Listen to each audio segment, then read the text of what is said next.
আসসালামু আলাইকুম। আপনারা কেমন আছেন? আলহামদুলিল্লাহ আমি ভালো আছি। রাফিজাস কিচেনে স্বাগতম। ছোট থেকে বড় সবার একটা লোভনীয় এবং পছন্দের খাবার বিকেলের নাস্তা রেসিপি করলাম।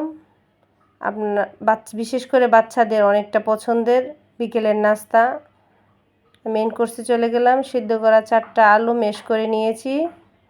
হাফ কাপ দিয়ে দিলাম মুরগির মাংসের কিমা, দিয়ে দিলাম আদা বাটা, রসুন বাটা, পেঁয়াজ কুচি, কাঁচামরিচ কুচি, ধনিয়া কুচি, শুকনো মরিচ কুচি করা, লবণ, মরিচের গুঁড়া, হলুদের গুঁড়া, জিরে গুঁড়া,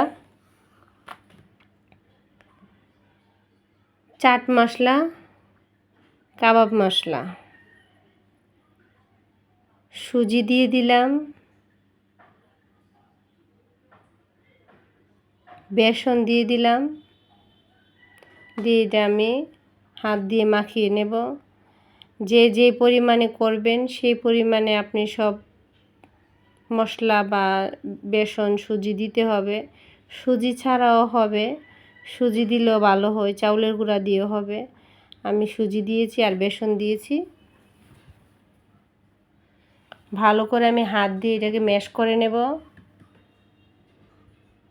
একটা সফট একটা ডো তৈরি হবে।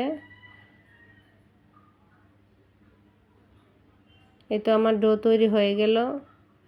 আমি অল্প পরিমাণে তেল হাতে নিয়ে আমি এই ডোটার মধ্যে দিয়ে দেব।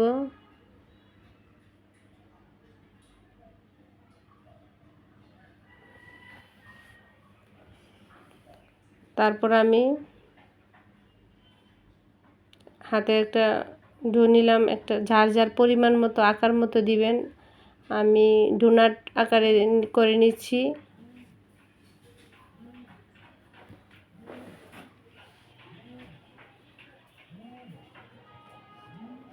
আপনারা কাঠার বা আপনাদের হাতে বা আপনারা একটা গ্লাসে করে আপনার ডোনাটের মতো তৈরি করতে পারেন। আমি এভাবেই করে নিচ্ছি, আপনাদের সুবিধার্থে আমি দেখিয়ে দিচ্ছি। আর পেঁয়াজটা আপনারা না দিলেও পারেন, দিতেও পারেন আরও ম্যাশ করে। পেঁয়াজটা যে এভাবেই দিতে হবে তা না। এই তো হয়ে গেল। আমি আপনাদের সুবিধার্থে আবার দিয়ে দিচ্ছি। এই ডোনাটটা আপনি মাংসের কিমা না দিলেও পারবেন, ডিম দিয়েও করা যায়, মুরগির মাংস দিয়েও করা যায়, ডিম ছাড়াও করা যায়। ডিম ছাড়া করা গেলে আপনারা একটু অন্যরকমভাবে করতে হবে। আমি আজকে মাংসের কিমা দিয়ে দিলাম। আমি আপনাদের সুবিধার্থে আবার দেখিয়ে দিচ্ছি।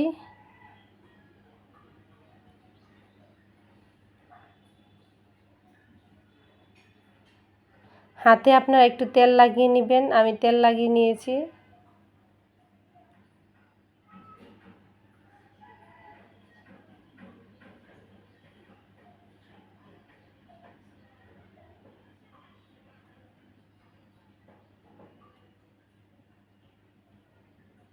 ভালো লাগলে অবশ্যই বাচ্চাদের জন্য এটা ট্রাই করবেন। বাচ্চারা খেয়ে অনেক আনন্দ পাবে। এই ফাঁকে আমি প্যানের মধ্যে তেল গরম করে নিচ্ছি।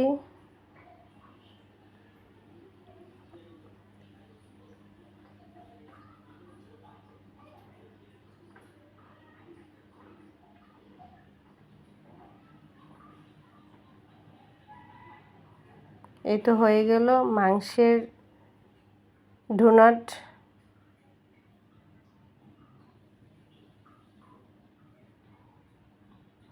তো গরম হয়ে গেছে তেল। মিডিয়াম আঁচে প্রথম অবস্থায় দিবেন। একদম জলসানো গরমে দিলে পুড়ে যাবে। মিডিয়াম আঁচে আপনার দিতে হবে। আমি একে একে সব দিয়ে দিচ্ছি।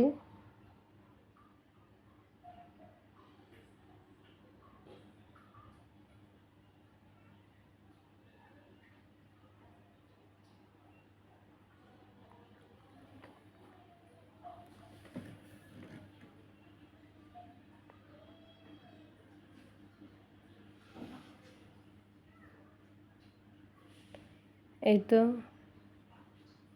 আমি একটু নাড়াচাড়া করে নিচ্ছি যাতে না ভাঙে, আর নিচটাতে যাতে না বেশি লাল লাল বা বেশি কালো হয়ে যায়, সেই জন্য আমি একটু নাড়াচাড়া করে নিচ্ছি। অনেক সাবধানতাভাবে এটা করতে হবে। বেশি হাই দিয়েও ভাজা যাবে না, আবার বেশি লো দিয়েও ভাজা যাবে না, মোটামুটিভাবে ভাজতে হবে। এক সাইড হয়ে গেছে, আমি আরেক সাইড দিয়ে দিচ্ছি।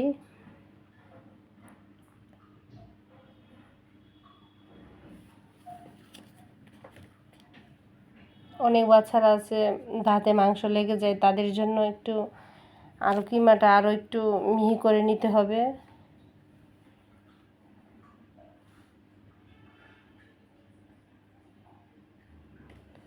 আমি আরেক সাইড দিয়ে দিচ্ছি।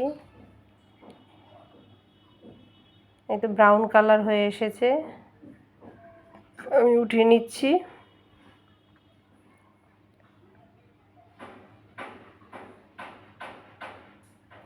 আপনাদের ভালো লাগলে ট্রাই করবেন বাসায়। বাচ্চাদের একটা লোভনীয় খাবার।